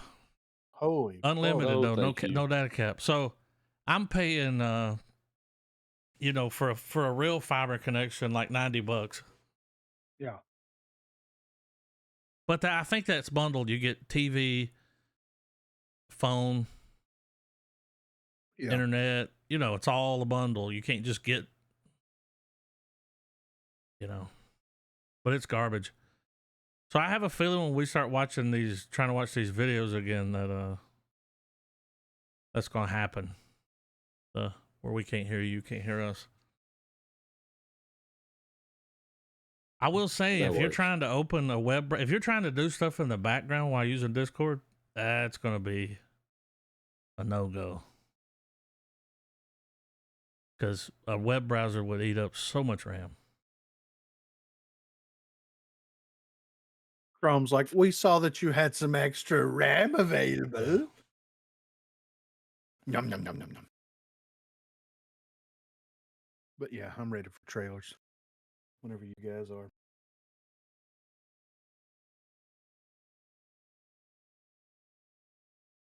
I'm ready. Are you ready, Trav? Yeah, I'm ready. Are you just going to watch them like online? Yeah, man. All right. Yeah, I'm gonna pull them up on a different device. Have you done that yet? I did it last week. Yeah, But yeah. I'll, But I was playing it. I yeah. wasn't sure. You said you were ready, and then you said you were going to get your phone. Y'all can play through this first one, and Okay. I'll come in on the second one.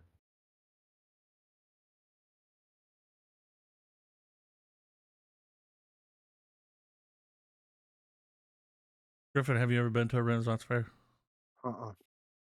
I'd like to go. It's pretty fun. They got a really big one over here in Georgia, up around Atlanta. Yeah. Hell, it might be this place. This is like some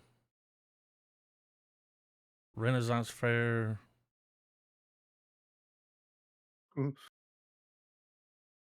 Joe Exotic type shit, So is this a documentary? It is. Oh my. But everybody's like, this dude's fucking crazy.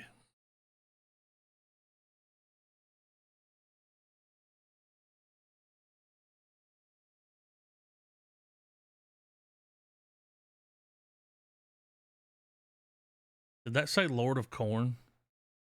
Yeah.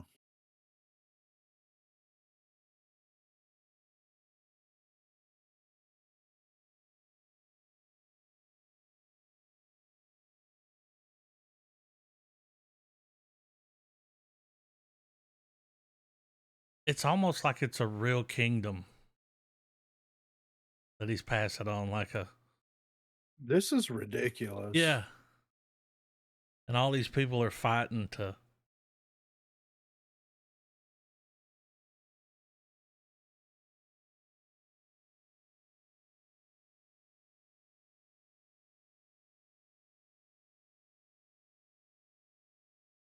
When I saw that, I was like, I'll definitely be checking that out.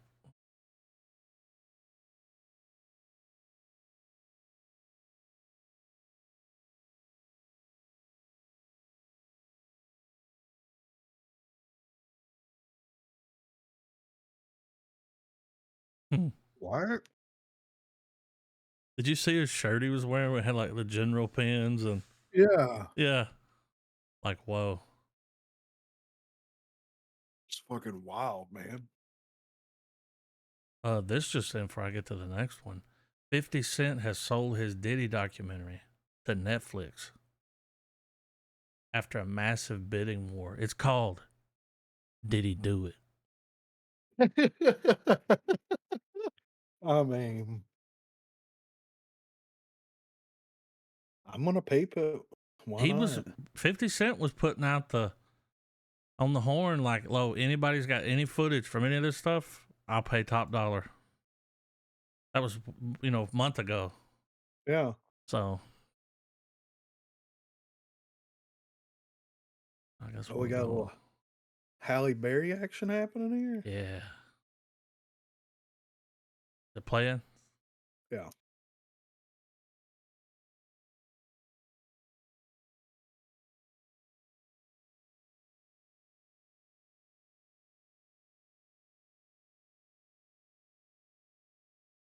Kind of eerie. Yeah. What year is this? Well, it's not like that jacket's a normal jacket. It's been added to. Yeah. She's got denim, so All right, they're guys, tying I their stuff have. to the house. Can you guys hear me? Yeah. Yeah. All right, I've swapped over now, so Is it playing? it's loading. I'm about the 39-second mark.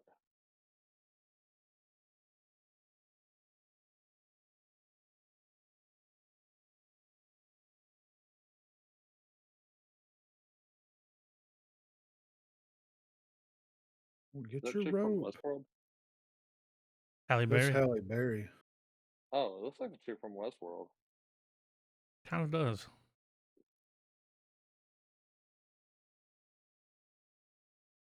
Mm. Ooh.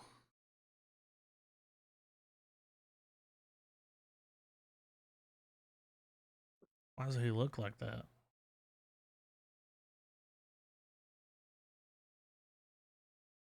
You're going to start seeing a lot more horror movies since they're so cheap to make. Yeah. But that. Well, it shows you if someone's good at writing, you know?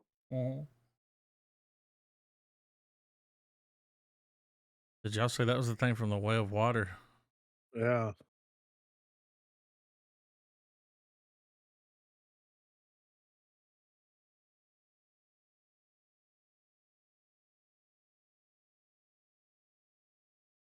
Or is she just crazy? I don't like that. Yeah. Oh, Oh my God. too many hands. Yeah, Centipede Man? No, I'll pass. That was the human centipede climbing that tree. Oh, down, yeah. Trigger I got it warning. paused. Yeah, they probably shouldn't have went with this name. All right, is it playing? Yeah. Playing, Trey? No, Not playing? no. How about now?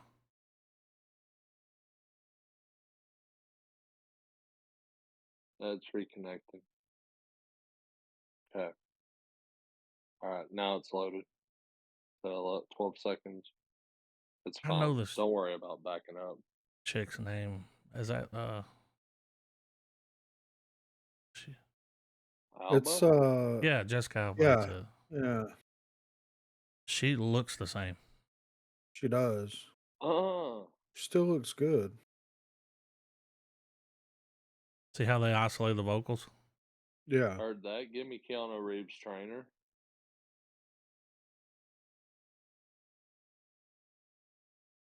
She's way too pretty to be fighting like that. Not a fucking Yeah. thing. Stop looking at me, Oh, Schwan. is that dude from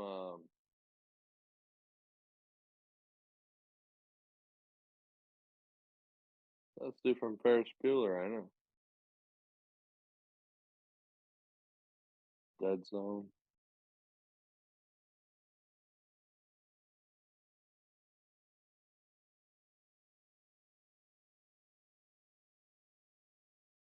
I'd let her beat the shit out of me. Anthony Michael Hall. Yeah.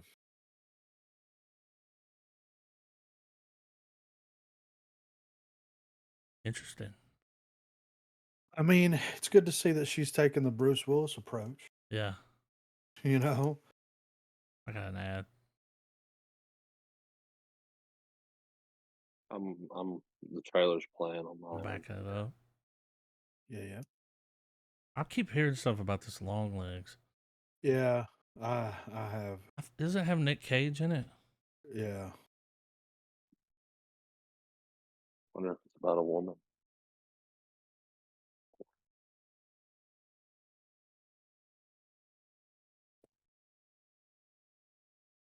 Another scary movie.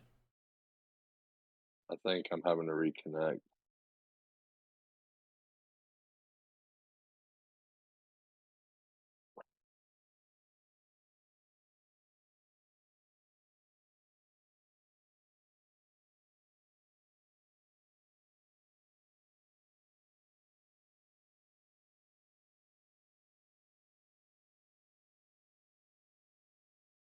Here we go.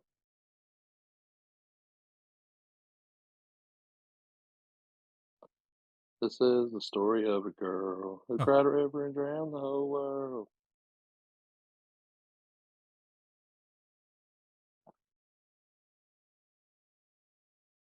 It's 7. I wrote a song about it.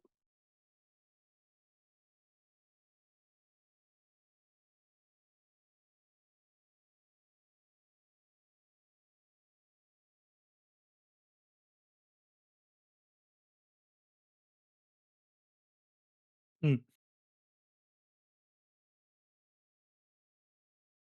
That was dumb. So, if you go to the IMDb, Nick Cage has no name, so he's gonna be one of these things probably. Yeah.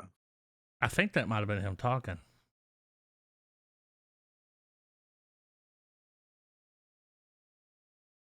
Yeah, that's him.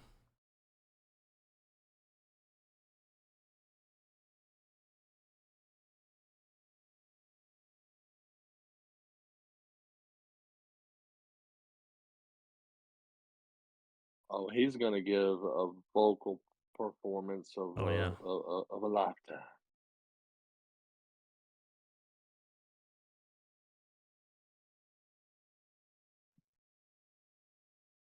I definitely want to peep that.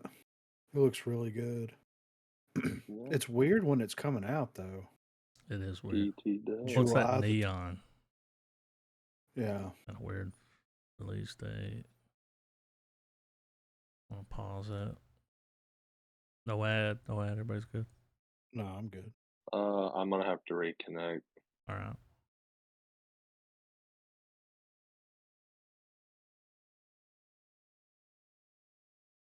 Uh,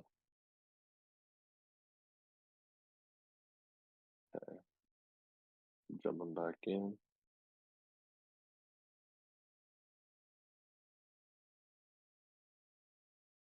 A storm coming, Mike. All right, let it ride.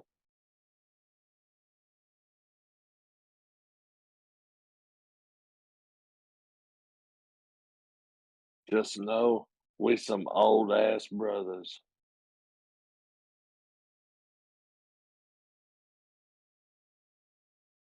There's a mole.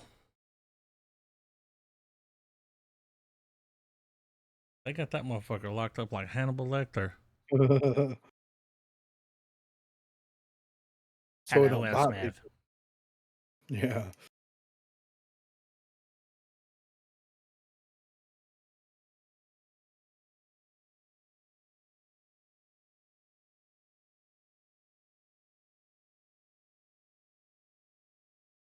Mm.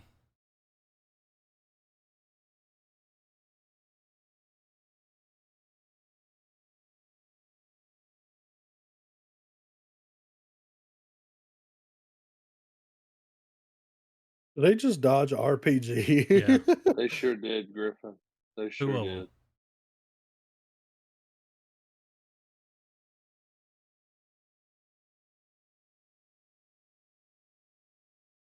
Huh. I know. Licorice flavor.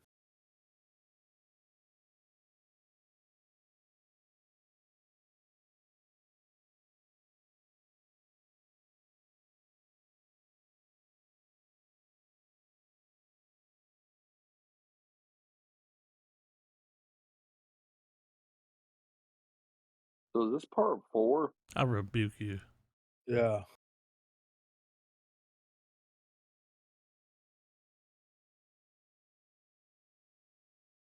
Oh, I rebuke you.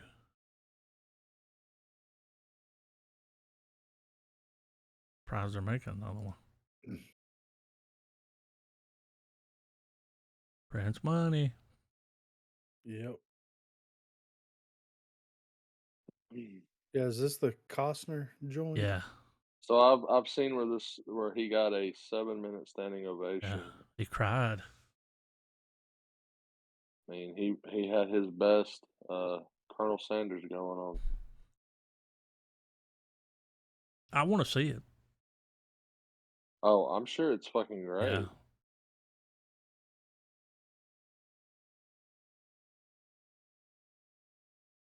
Talk about a brutal time to be in.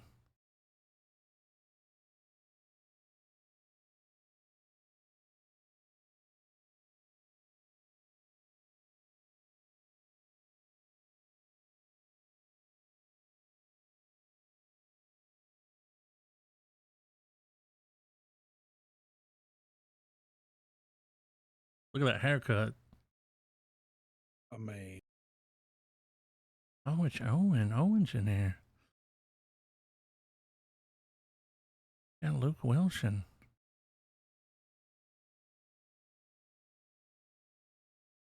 wow.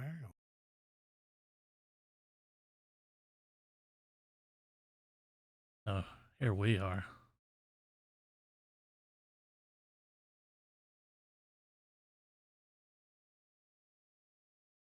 They're like, I see you boys trying to get into the China trade. Are you trickling around in my china cabinet?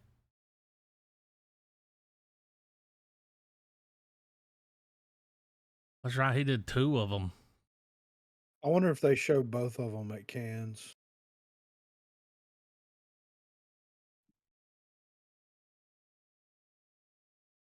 Skin that smoke show. He kicked the shit out of that guy. Yeah. Fucking mule kick his ass. Yeah. Giovanni Ribisi's in it? I'm in. Yeah. That's all it takes. That's all it takes, dude. I'm in. I think that's gonna be a great movie. Yeah. Oh, for sure. Yeah. It's going to be like his Dances with Wolves, you know? So is this the TV show? I think it is. Okay.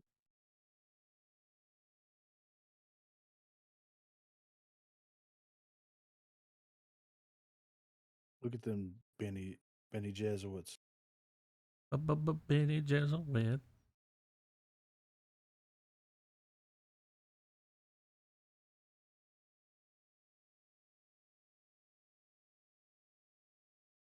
Okay. What's he doing there? Yeah, they're the shadow He government. ain't singing Country Roads. No.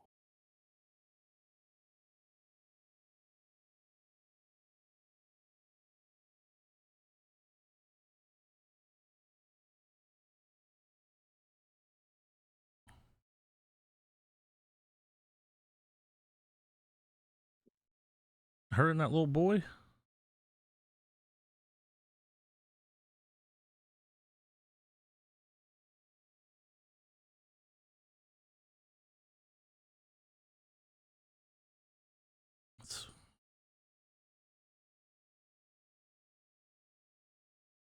I mean, it's Game of Thrones with burkas.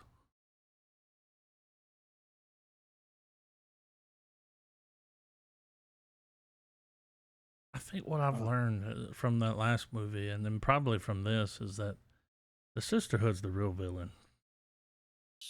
They be meddling. They meddle. They play too much. Yeah. Why they play so Out of much, pocket. dude? Well, I mean, they're Yeah. essentially the shadow government of the Doom Saga. Oh, it's the deep state. Yeah, I mean for real. They play too. Because the whole idea is that they plant the idea that Paul's, the whole like savior Yeah. concept. They do it to keep these planets at bay. Well, yeah. Control them. Yeah. I wonder if we'll get a look into the original you know, Shiloh or Blondie. It was the stuff from the it wasn't covered in Frank Herbert's series, but it was covered in his son's books.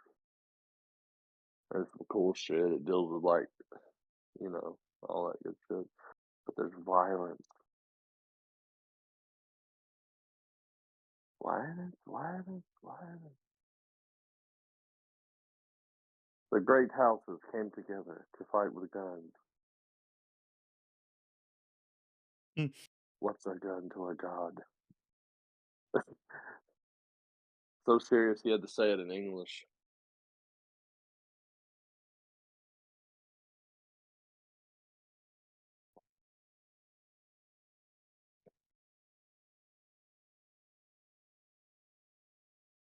It's not like he said, "Bullet, take a shit."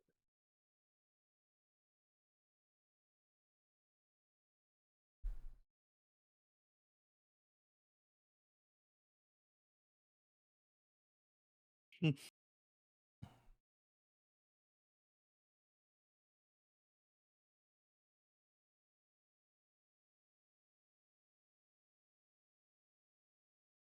I choose you, Pikachu. The Power World movie looks nuts.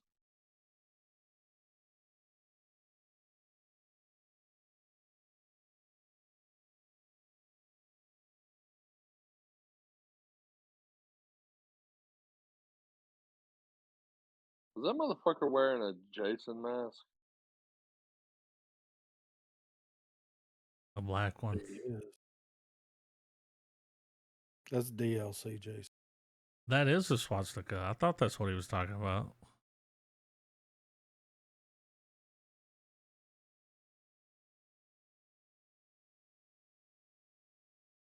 What the goddamn fuck is going on, guys?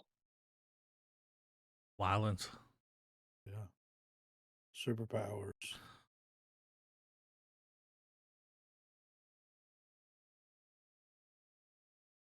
So, this movie they're after a swastika? I mean, he said he wanted it. And a head, I think. Yeah.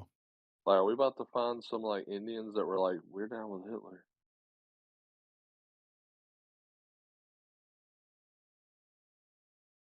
I mean, Violence. yeah. I mean, Is they're it all wearing the brown pants. is it Ghostbusters? Oh yeah. I Well, remember you I'm said down. that I think last week. so, yeah. I'm good with that. Ghostbusters it is. I mean, when you guys got time, man, Godzilla -1, dude. I'm just, you know. No, I'm kidding. Well, I, checks on the I will mail. say that, Oh. well, it's in the mail. I'm standing at the box, but I have to ask, why did Ghostbusters go quiet after it dropped? I'm raising the flag, y'all.